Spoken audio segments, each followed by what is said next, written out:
Hello guys, and welcome back to my channel. And now we're gonna have a part 2 of my video about Toronto. It's gonna be some assumptions and something you have to consider if you want to move here, or if you want to, I don't know, if you're curious about life here, or maybe you just live in Toronto and you want to hear someone else's opinion about the city. And again, you might agree, you might disagree, you're free to have your own opinion. All I share is my personal experience, so you can like it, you can don't. We are all free people here. Yeah. So in my previous video, I'm gonna attach a link somewhere here. I have my laptop here as always, so don't forget any stuff I want to tell you. So in my previous video, I spoke about what you should expect from a work market here, and how hard is it to get success, and is it real affordable to buy your own place, and can you feel happy renting here? And we spoke about my plan, which is unlimited data for your phone and the phone plans, and we spoke about traveling in Canada while you actually live in Toronto. So now we're gonna continue. We're gonna continue about weather. So weather in Toronto is a really interesting topic, right? Many people actually don't like it, and many people kind of complain, but they still live here. So this is the thing. I think if you live here in Toronto, or I don't know, in any city in Canada, and if you complain about something and you don't like something, then you should move, right? But if you don't like it and you have no other choice, I think you should find some pluses and some positive sides of it and stop complaining about it, right? I'm not a big fan of Toronto weather during winter time, so I'm trying to leave Canada during the winter time, right? So that's what I do. But during summertime, we have a great weather here. And overall, I'd say we have 6.5 months of okay or good weather, and we have 5.5 months of, not the best weather. I think, let me see, I wrote it here. So it gets pretty bad in the end of November, and it gets better in the end of April. But this period from April until I'd say October, or maybe even beginning of November, it's okay. But I remember my Halloween's in Toronto, because it's 31st of October, and girls always try to wear something for Halloween, and it's always really cold, especially if you're in line somewhere in a bar or a club and you're in that Halloween costume. It's not the best dress weather, but it's still okay. But in the end of November, it's starting to get cold. So yeah, winters in Canada can be rough, can be cold, can be dry, a lot of snow. If you're not the best driver, you have to improve your driving skills before you move here, especially if you plan to drive here in winter. So again, if you are lucky enough to work remote, or if you're planning to work remote, you always can consider going to Miami, California, wherever, Caribbean, or maybe somewhere, and live there for 5.5 months, and then come back to Canada to live here another 6.5 months. So it's only up to you, and again, you can always change whatever you don't like about this life, and if you can't change, you just have to accept it. Hello guys, my phone just died, so we are moving to the next topic, social life in Toronto. So we can say that Toronto can offer a lot of places to go, bars, restaurants, and museums, and galleries, whatever. You have a choice, but on my personal experience and experience of my friends, you still actually end up going to 3-4 bars, restaurants, clubs. You kind of circling between this 3-4, max 4-5 places, and because you like the crowd, you like the vibe, you like drinks, food, whatever, so you end up going to 3-4 places and you're just circling around them.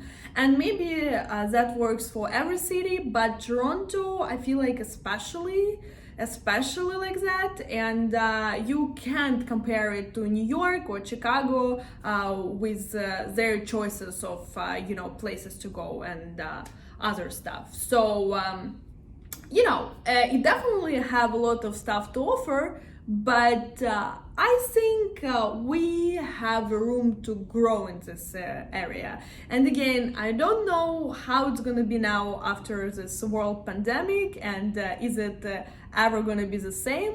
Probably not. So, maybe it's gonna be something else, and we're gonna come up with some kind of different type of social life. We will see. And we are moving to our next topic. Is Toronto a fast-paced city?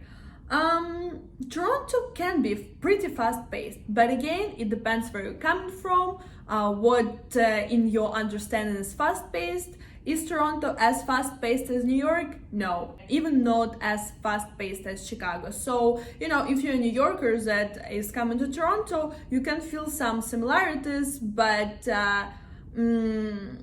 it's gonna feel more chill for you here, which is good because, some craziness and too much stress can be bad for you as well. But overall, Toronto, I think one of the most fast-paced cities in Canada for sure. So, people moving here for this kind of, really energetic and dynamic life. Which can be not that dynamic and not as fast-paced as you're thinking it's gonna be, and then you might get bored here. This is another thing. How many people who live here will tell you that they are bored? A big amount. I don't know why, but this is something that you can say about Toronto. You might get bored here for different reasons. And now we are going to talk about dating in Toronto. Dating everywhere is difficult. Like, I think dating is just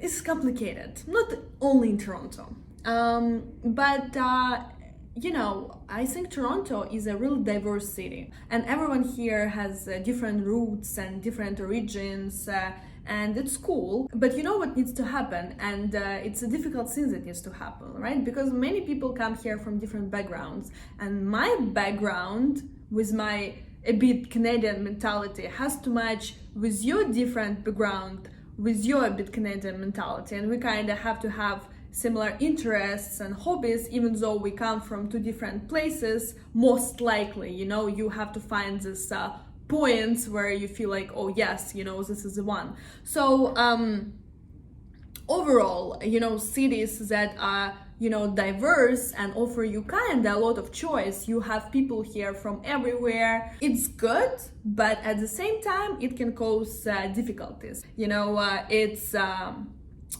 complicated, and especially now during coronavirus and quarantine, I think we all are on dating apps, and rarely you get a good date on a dating app overall, in Toronto especially. And that's why I want to ask guys, if you like a girl, if you are somewhere, I don't know if you're gonna be at the bar anytime soon, but if you're somewhere on the street, or you went for a run, or you're walking your dog and you see a good-looking girl or good-looking boy walking around you, just don't afraid to approach, and don't afraid to show your interest. Because now times, I really appreciate this, effort and this courage to do it, and to not like or dislike at your phone, and to do it through the internet. We all are brave in the internet. You can write me now 100 shitty comments or 100 amazing ones, but in real life you wouldn't tell it to my face. So I just wish us to meet each other in real life more. I think it's important. And for guys who approach, I want to encourage you to do it. And for girls who get approached, or I don't know, for guys who get approached, you just have to be nice to people who try to approach you. Because if it's not your type, just be nice to this person and still kind of have a small talk, because this person gonna have this courage to approach another person again, because they didn't have a really bad or sad experience. My phone is just keep dying, so whatever, I'm finishing, right? So they're not gonna have this stupid experience, and they're gonna feel like, oh, okay, so I tried to approach it, it didn't work, but I didn't feel like, you know, someone just like told me I'm just a stupid shit and don't approach me anymore. You know, you didn't get the bad experience and you're gonna try again. So don't screw it up, you know. So when someone approaches you and you don't feel like it, you just be nice about it, so at least this person can approach one more time and find maybe the one, you know. So be careful with that. And I think I'm done with my second part of my video, and I hope you enjoyed my video, and I really hope you watched my previous videos, and I hope you're gonna like this video, and I hope you're gonna comment and my bunny ears. And as you know, I need more subscribers and I need more of you guys to support me, because I'm gonna try hard to make a really interesting videos for you about traveling different cities, lives in different cities, about my travel stories and some tips. I'm gonna make it all for you, so please support me. And yeah, let's roll. Bye.